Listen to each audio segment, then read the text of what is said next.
నేపాల్లో భోటే కోసి నది సృష్టించిన బీభత్సం అంతా ఇంతా కాదు. అసలు ఎలాంటి ముందస్తు హెచ్చరికలు లేకుండా క్షణాల వ్యవధిలోనే ప్రళయంలా వరదలు ముంచెత్తడానికి గల అసలు కారణాలేంటి? హిమాలయాల భౌగోళిక వ్యూహంలో దాగి ఉన్న ప్రమాదాలేంటి? ఉస్మానియా యూనివర్సిటీ ప్రొఫెసర్ శ్రీనుతో మా ప్రతినిధి రవిచంద్ర ఫేస్ టు ఫేస్.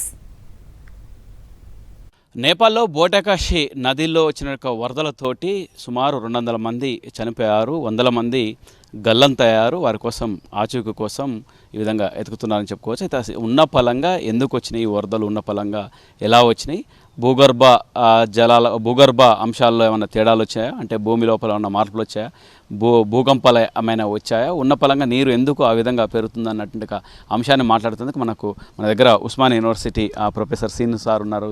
వారిని తెలుసుకుందాం. సార్, అంటే నేపాల్లో బోటకాషి నదికి ఉన్న పలంగా వరదలు ఒకేసారి వచ్చాయి. దీంతో ఎవరు గ్రహించకపోవడంతో 100 మంది గల్లంత అయిపోయారు.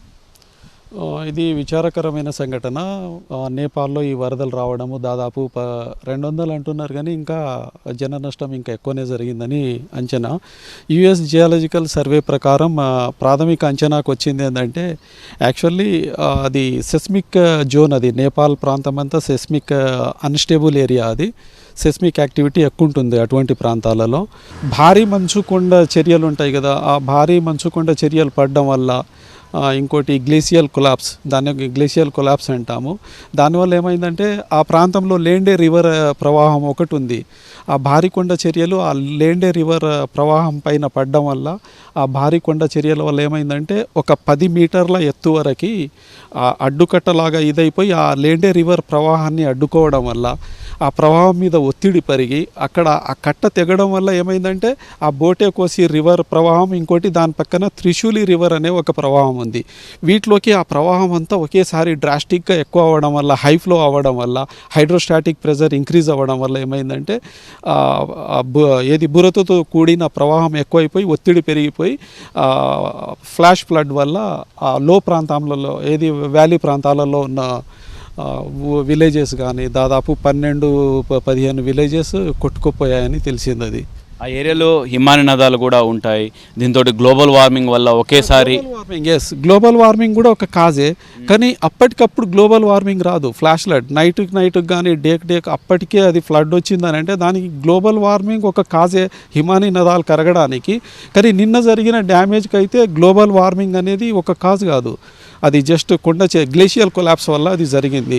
ఇది అక్కడ రివర్ అడ్డుకట్ట ఉండడం వల్ల, అక్కడ రివర్ ఫ్లోని హైడ్రోస్టాటిక్ ప్రెజర్ ఇంక్రీజ్ అవ్వడము, ఆ కట్ట తెగడము, ఒక 10 మీటర్ల ఎత్తు వరకు అక్కడ జస్ట్ ఆనకట్టలాగా ఏర్పడి ఒకేసారి కట్ట తెగిపోయి ఏమంటారు బోటే కోసి రివర్ ఒకటి, త్రిశూలి రివర్, ఈ రెండిట్లోకి ప్రవాహం పెరగడం వల్ల ఆ సరౌండింగ్లో ఏరియా కూడా ఏముంటుంది, లూజ్ ఉంటుంది. పొరలుగా అంత స్టేబుల్ కాదు, అది అన్స్టేబుల్ ఏరియా అది. కాబట్టి ఆ వ్యాలీ ప్రాంతంలో ఉన్న ప్రవాహం వల్ల, దాని ప్రెజర్ వల్ల కూడా డ్యామేజ్ అనేది ఎక్కువ మొత్తంలో జరగడానికి అవకాశం ఉంటుంది. ఇట్లాంటి సంఘటనల్ని పసిగట్టడం ఎట్లా ప్రభుత్వాలకు మీరు ఇచ్చేట మెసేజ్? ఎందుకంటే ఆ ఏరియాలో ఒకసారి ఇప్పుడు ఒక నదిలో రావాల్సిన నీళ్ళు రాకపోయేసరికి ఎక్కడో ఈ విధంగా కొండ చర్యలు విరిగిపడి ఆగిపోతాయి నీళ్లు. అందుకే ఒకేసారి వచ్చేట ప్రమాదం ఉంటుందని ఎందుకు పసిగట్టలేకపోతున్నారు? అది భూగోళిక ప్రాంతం, అక్కడున్న area unstable area, uneven area. దాన్ని మనము అడ్డుకోవాలి, దానికి ఏదన్నా అప్పటికప్పుడు ప్రికాషన్ తీసుకునేదేం కాదు. అది ఇప్పుడు నేచర్ వల్ల, టెక్టానిక్ డిస్టర్బెన్సెస్ వల్ల ఒకేసారి సడన్గా రావచ్చు. అది ఇటువంటి ప్లేసెస్లో మనము జన నష్టం ఎక్కువ జరగకుండా చూడాలి అని అంటే మెయిన్ ఏంటంటే వ్యాలీ ప్రాంతాలలో, ఇంకో లో లయింగ్ ఏరియా, ల్యాండ్ స్లైడ్ ఎక్కువ జరిగే ఏరియాలలో విలేజ్ని అవాయిడ్ చేయడమే బెటర్. ఇట్లాంటి బోటకాషి నది లాంటి దానికి ఏమైనా అడ్డుకట్టలు అక్కడక్కడ చెక్ డ్యామ్లు లాగా, లేదంటే ప్రాజెక్టుల లాగా ఇట్లా పెడితే ఇట్లాంటి ప్రమాదాలు జరగడానికి ఆస్కారం లేకుండా, ఎందుకంటే ముందస్తుగానే ఒక వార్నింగ్, కాషన్ లెక్క ఉపయోగపడుతుందో అనుకోవచ్చు. అట్లా సాధ్యమవుతుంది. ఏరియాలలో ఎక్కువ డ్యామ్లు కడితే ఇటువంటి ఫ్లడ్స్ ఆగుతాయి అనేది మనము చెప్పలేము. అది ఎందుకంటే గ్లేషియల్ కొలాప్స్ అనేది ఎటువంటి ప్లేస్లన్నా జరగవచ్చు. ఇప్పుడు ఆ నేపాల్ ఏరియా మొత్తం గ్లేషియర్ ఏరియాసే, అది ఎత్తుపల్లాల ప్రాంతం కంప్లీట్లీ అన్ఈవెన్ టోపోగ్రఫీ, అంటే ఇక్కడ మన ఈ ప్లేస్లో ప్లెయిన్ ఏరియాలో ఉన్నట్టు అక్కడ ఉండదు, ఇది భౌగోళిక ప్రాంతం. దానివల్ల ఏమవుతుందంటే అటువంటి ప్లేసెస్లో డ్యామ్ కడితేనే ఇది ఆగొద్ది అని అంటే అది కరెక్ట్ కాదు.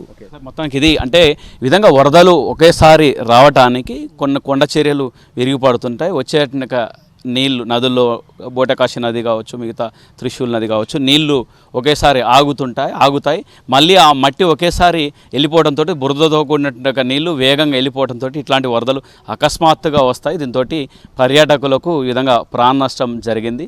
నేపాల్ పరిసర ప్రాంతాల్లో ఇలాంటి సంఘటనలు జరిగేటువంటి ఆస్కారం ఎక్కువగా ఉంటుందంటున్నారు ప్రొఫెసర్ శ్రీను కున్సొత్తు. కమలసం ముత్యంతో రవిచంద్ర సాక్షి టీవీ, హైదరాబాద్.